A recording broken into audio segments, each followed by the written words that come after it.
মুসলিম পরিবার হলেও একই পরিবারের নেই গোমাংস খাওয়ার রীতি। বাড়িতে রান্না হয় না গোমাংস, তার বাড়িতে ঘটা করে গণেশ চতুর্থী ও দিওয়ালি পালন করা হয়। বলছি জনপ্রিয় অভিনেতা বলিউড সুপারস্টার সালমান খানের কথা। সালমান খানের বাবা সেলিম খান বলিউডের পার্সিয়ান চিত্রনাট্যকার।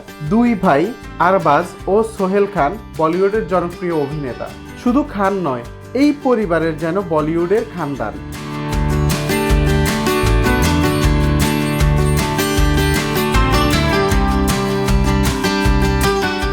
প্রতি বছর গণেশ চতুর্থীতে সেজে ওঠে এই খান পরিবার। মুসলমান হয়েও কেন গণেশ পূজা করেন সালমান খানের পরিবার, এই বিষয়ে বহুবার প্রশ্ন ও সমালোচনার মুখে পড়েছেন তিনি ও তার খান পরিবার।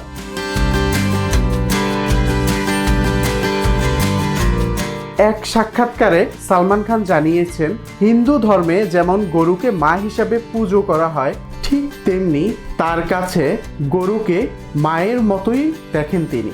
আসলে আমার মা ছিলেন একজন সনাতন ধর্মের একজন অনুসারী। আমার বাবা মুসলিম, এইদিকে আমার আরেক মা হলেন খ্রিস্টান।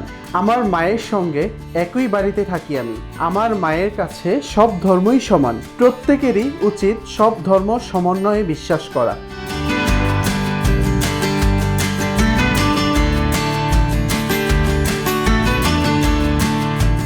নিজের পরিবারকেও সালমান এক টুকরো হিন্দুস্তান বলে উল্লেখ করেছেন। তার মতে বাড়িতে যেমন ঈদ পালিত হয়, ঠিক তেমনি উজ্জ্বল উৎসবের রঙে সেজে ওঠে দিওয়ালি ও Ganesh চতুর্থীও।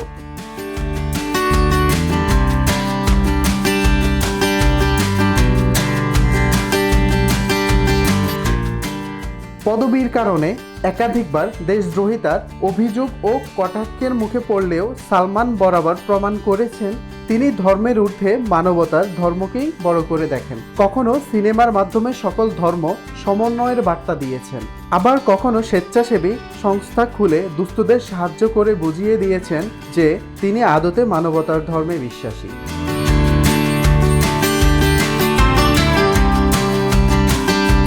International desk, global voice 24।